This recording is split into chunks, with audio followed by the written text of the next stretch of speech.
international agenda today is unforgiving. 2 wars, conflict in the Middle East, ongoing threats of violent extremism and nuclear proliferation, global recession, climate change, hunger and disease, and a widening gap between the rich and the poor. The rich and the powerful, and they have blinded us to the truth. The question is, do we all work for central bankers? That's what I want to address to our guest tonight. Our impulses are being redirected. We are living in an artificially induced state of consciousness that resembles sleep. An estimated 50 to 70 million Americans suffer from a sleep disorder or sleep deprivation. Whenever you meet a ghost, don't run away. Because the ghost will capture the substance of your fear and materialize itself out of your own substance. It will kill you. The census numbers prove the United States has the biggest gap between rich and poor compared to all westernized countries today. Greetings, citizens. The European takeover Nazi Party was evident in a long-range plan in 1941. In Dresden, Germany, at that time, there was a little-known Nazi research institute, which essentially drew up the blueprint for what we now know as the Brussels EU. The head of this institute was a man called Arno Zolter.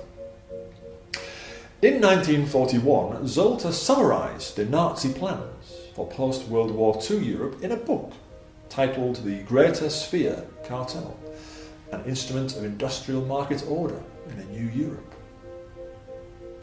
Astonishingly, Zolter's book describes all the key elements that we see around us in the Brussels EU of today.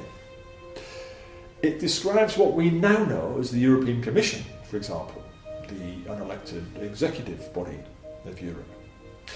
It outlines the system of Brussels EU directives, the system by which laws are made in Europe today and handed down to the Brussels EU member countries to implement into their national laws.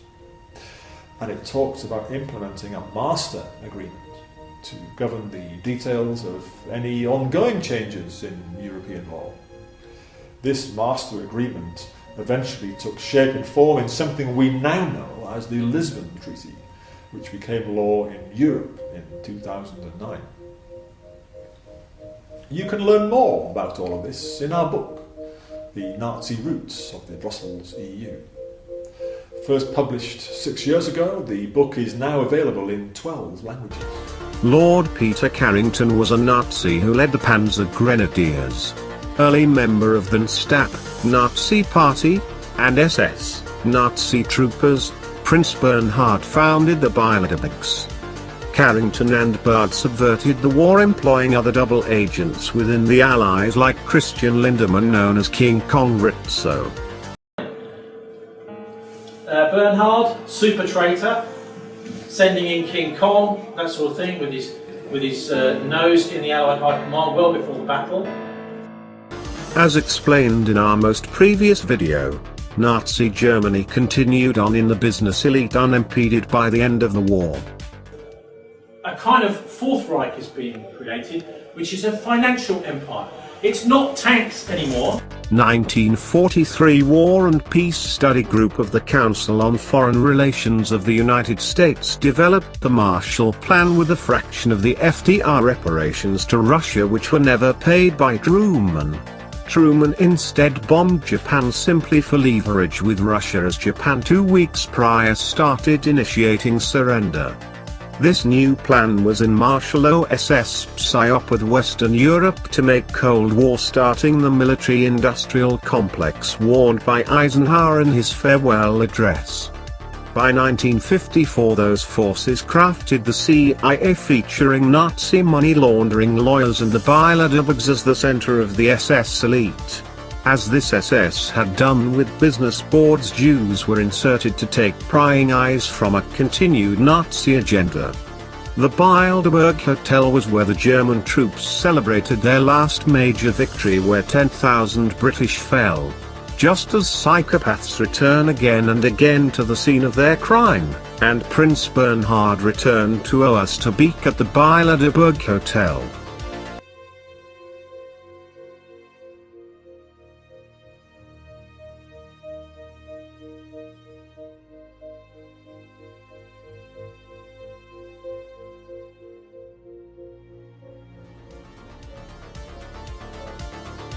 What started with the Bilederbergs Action Committee for a United Europe became soon the Treaty of Rome, creating a European Union ironically controlled by enemy intelligence they had just finished fighting.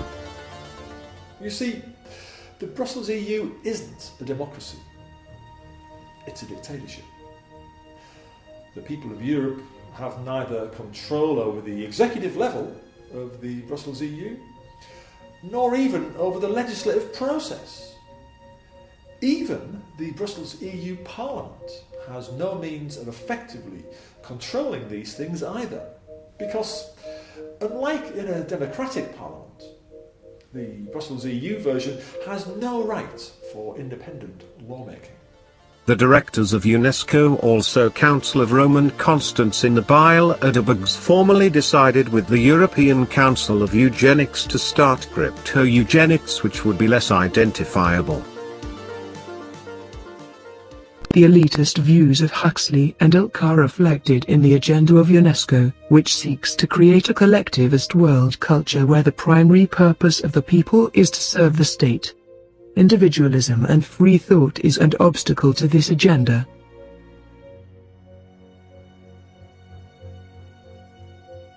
Educational curriculum in the United States and across much of the world is being formulated according to the worldview seen fit by UNESCO.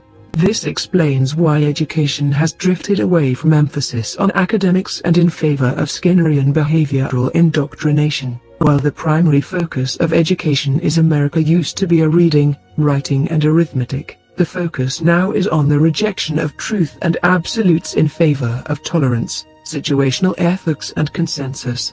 Internationalism over nationalism. Modern education's focus is on elimination of individualism in favor of collectivism, creating a society of predictable automatons that are incapable of thinking for themselves. Doing and thinking only are told by the so-called experts. Meanwhile, the EU continued the slow subversion of Western European culture.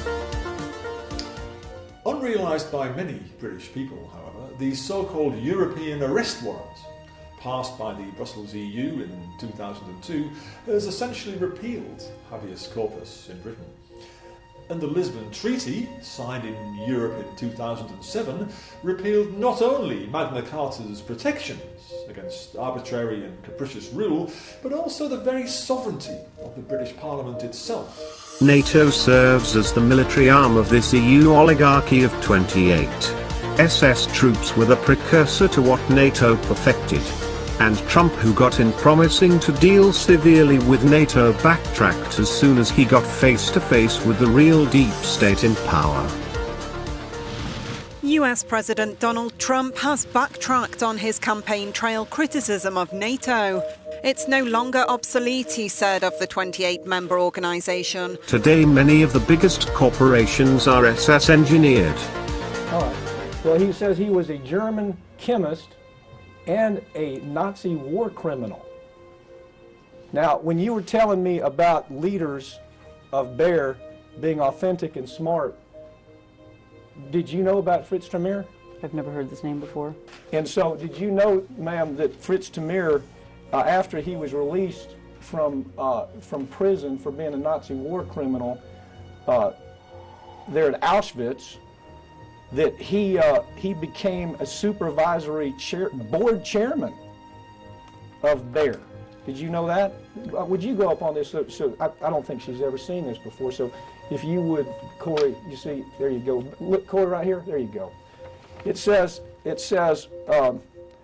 Fritz Tamir also worked for Bayer and later IG Farber. He was involved in the planning of Monowitz concentration camp, a satellite camp of And a German and Jewish elite operate the greatest powers of the world from the Bilederbergs, Like Audrey Azoulay, Director General of UNESCO, or Ms. Hassabis from Google's DeepMind project, both attendees of the 2018 Bilederberg meeting. Google recently acquired DeepMind. DeepMind has been very successfully developing AI that can think for itself, and beyond. When strong AI and the technological singularity does arrive, will it be given human rights, or robot rights? More importantly, how will those rights be enforced? By what earthly authority? We are not Jesus. Nor do we have Alzheimer's. Expect us.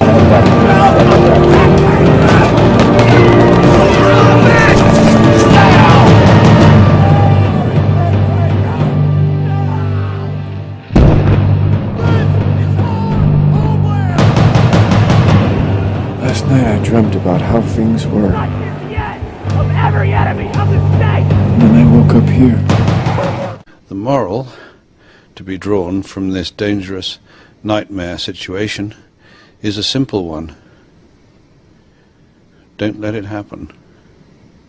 It depends on you.